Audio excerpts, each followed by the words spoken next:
Last year's National Leadership Retreat was the last of the Vision 2020, and President Paul Kagame, who leads the retreats, emphasized the need to properly address issues if the country is to achieve all it has set out to do.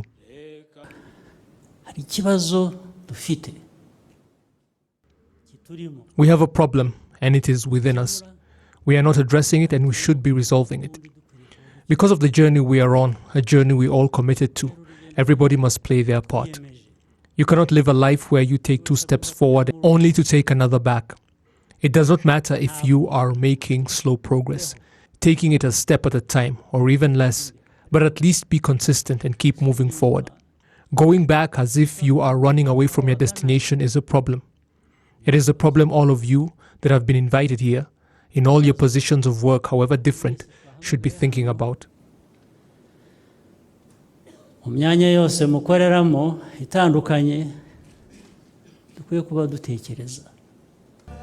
number of youth representatives at the 2019 National Leadership Retreat was also unprecedented, and President Kagame assured them that their numbers at future retreats, as well as those of the private sector, will continue to increase.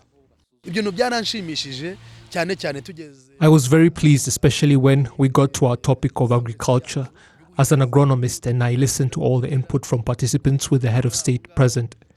I believe that it is good that we can all sit down as Rwandans and discuss how our country can develop.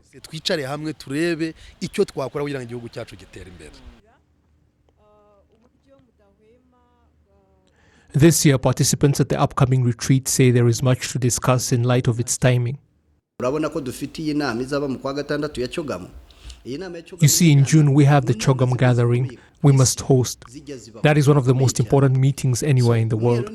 So with the retreat in this month, just a few months ahead of Chogam, people must talk about the preparations, things like hospitality and transportation. The fact is the hotels in Rwanda will be full. Many vehicles will be rented. People will have to be received at the airport. There will be protocol to respect. I believe there must be dialogue on all that, but that is just my opinion.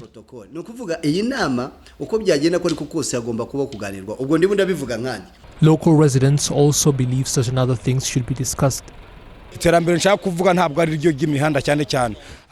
The development I want to imply does not necessarily have to do with just good roads, but rather every citizen should benefit. Are people getting clean water, and at what cost?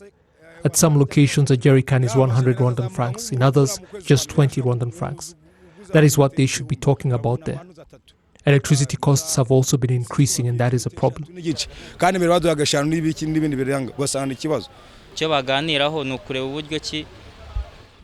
They should also discuss how they can reduce the pass mark so that when a student completes their secondary school, they have a greater chance of getting into university. Not all people can afford to pay for their own university studies, especially in rural areas. They just give up.